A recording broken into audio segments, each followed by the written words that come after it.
Hello student, myself Kuljinder Singh, your math teacher. How are you beta? Hope you all are fine. Today we are going to start new chapter 12th, linear programming. तो बेटा first of all what is a linear programming. तो हम जैसे बेटा real life में suppose कोई हमारे पास कोई कंपनी है, ठीक है, वो काम कर रही है, तो उसका मेन मोटिव क्या होगा बेटा कि उसका प्रॉफिट मैक्सिमाइज हो, बट उसके साथ साथ बेटा उसकी कॉस्ट मिनिमाइज हो, है ना। प्रॉफिट जो है वो मैक्सिमम होना चाहिए, जो बेटा कॉस्ट है वो मिनिमम। तो कोई भी सिचुएशन हो सकती है। और सेकंड थिंग है बेटा कोई भी कंपनी है उसके बाद कोई कंडीशंस तो होंगी, ये तो नहीं कि वो सारा काम अपनी मर्जी से कर लेगी। मींस उसकी कुछ लिमिटेशंस होंगी एम्प्लॉयज़ को लेके, ठीक है, जगह को लेके, ठीक है, मतलब कोई भी फैकल्टी को लेके। कोई भी आपके पास, जैसे मैं स्कूल की बात करूं तो स्कूल में हम बेटा जैसे स्कूल है तो हमारा मोटिव क्या है कि सब ज़्यादा से ज़्यादा अच्छी स्टडी प्रोवाइड कर सकें। और हमारा सेकंड मोटिव होता है कि कम खर्चे में बच्चे को ज़्यादा से ज़्यादा अच्छी स्टडी दे सकें। और हमारी कुछ लिमिटेशंस भी हैं कि हमारे पास मैक्सिमम इतने बच्चे बैठ सकते हैं, ठीक है। तो कई कंडीशंस होती हैं ना। तो सेम वैसे ही बेटा LPP में मीन्स लीनियर प्रोग्रामिंग प्रॉब्लम्स भी कैसी होंगी बेटा।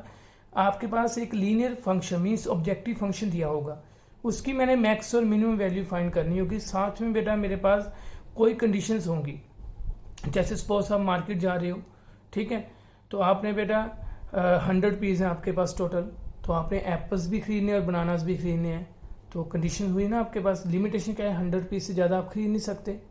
तो सिमिलरली बेटा यहाँ पे कुछ आपके पास कंडीशंस होंगी, बट जो फर्स्ट एक्सरसाइज है बेटा उसमें आपके पास कोई थ्योरी नहीं होगी।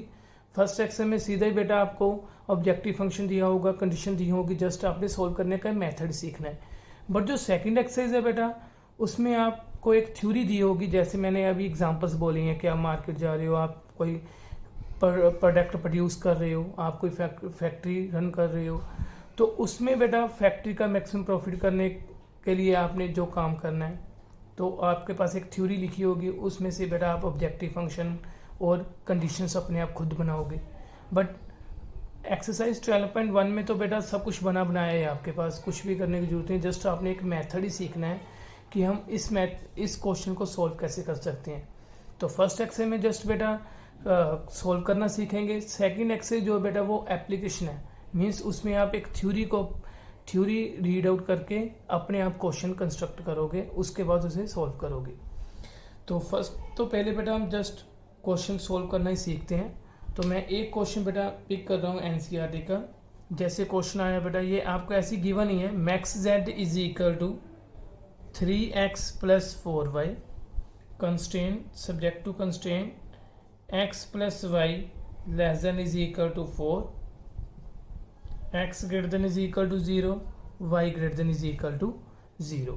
तो मैंने बेटा इसकी मैक्स वैल्यू फाइंड करनी है। मेरे पास ये कंडीशंस है, मीन्स मैं इन कंडीशन के ऊपर नहीं जा सकता, इन कंडीशन के अंदर ही मुझे काम करना है। और इस ऑब्जेक्टिव फंक्शन की मैंने क्या फाइंड करनी है, मैक्स वैल्यू फाइंड करनी है।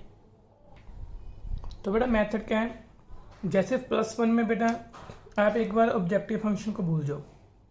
जस्ट मेरे पास ये बेटा लीनियर इक्वेशंस है, तो मैंने इनका कॉमन पोर्शन बेटा ड्रॉ करना है। तो मैंने +1 में सीखा हुआ है। तो y एक्सिस, x एक्सिस।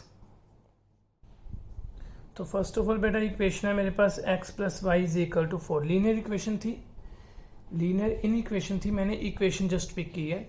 तो इसका सोल्यूशन सेट बेटा मेरे पास आया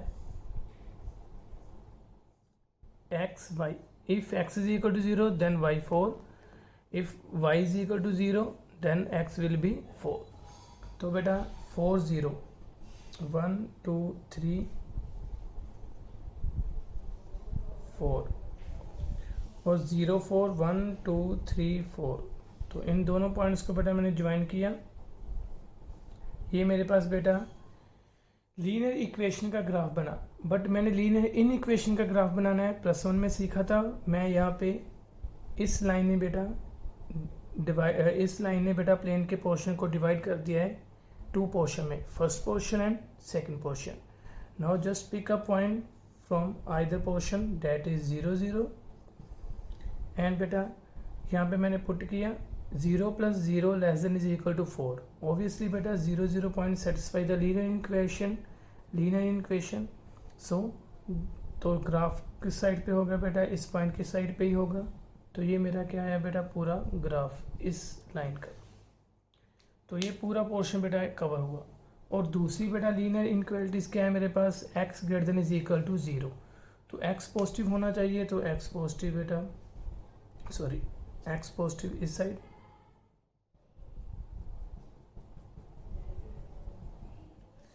मतलब इस लाइन ने बेटा पोर्शन ये कवर किया, इस लाइन ने बेटा ये पोर्शन कवर किया. नेक्स्ट है बेटा y greater than is equal to 0. तो उससे बेटा ये पोर्शन कवर होगा.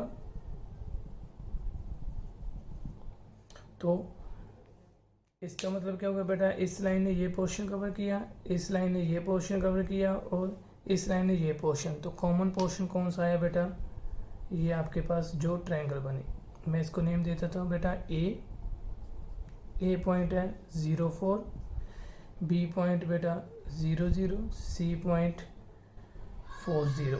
तो मेरे पास 3 कॉर्नर पॉइंट्स आ गए. जो भी बेटा कॉमन रीजन आएगा ये आपने +1 में सीखा हुआ है. तो नेक्स्ट जो काम करना है आपने बेटा, ये पोर्शन जो कॉमन पोर्शन आपका बना है, कॉमन रीजन आपके पास मिल चुका है. तो इसके कॉर्नर्स पॉइंट है बेटा ए बी सी. तो आपने सभी कॉर्नर्स पॉइंट फाइंड कर लेने होते हैं बेटा, और सभी के सभी कॉर्नर पॉइंट्स बेटा ऑब्जेक्टिव फंक्शन में पुट करने हैं. जिस कॉर्नर पॉइंट पे बेटा ये z मैक्स वैल्यू देगा वो मेरा आंसर हो जाएगा. बस इतना काम करना है. तो सबसे पहले बेटा z फाइंड करते हैं ए पॉइंट पे, मीन्स 0 4 पे. तो आंसर क्या आएगा बेटा 16. तो z फाइंड करते हैं बेटा सेकंड पॉइंट 0 0 पे, आंसर 0. z पॉइंट फाइंड करते हैं बेटा c पॉइंट पे 4 0 पे, तो आंसर आएगा 12. ओबियसली बेटा 16 सबसे ज़्यादा है, मैक्स वैल्यू 16 है. तो मैं क्या लिखूंगा बेटा, max z is equal to 16 at 0 4, मेरा आंसर. बस इतना काम करना. तो काफ़ी हद तक तो काम बेटा आपने +1 में सीखा हुआ है. तो जब आपके कॉमन पोर्शन आपको मिल जाएगा तो आपने क्या करना है बेटा, कॉर्नर्स पॉइंट को पिक करना है, उन पॉइंट्स को z में पुट करना है. अगर यहाँ पे बेटा मिनिमाइज फंक्शन होता, मैक्स यहाँ पे मिनिमाइज लिखा होता तो आप क्या करते, इनमें से जो मिनिमम वैल्यू है वो पिक करते. क्लियर.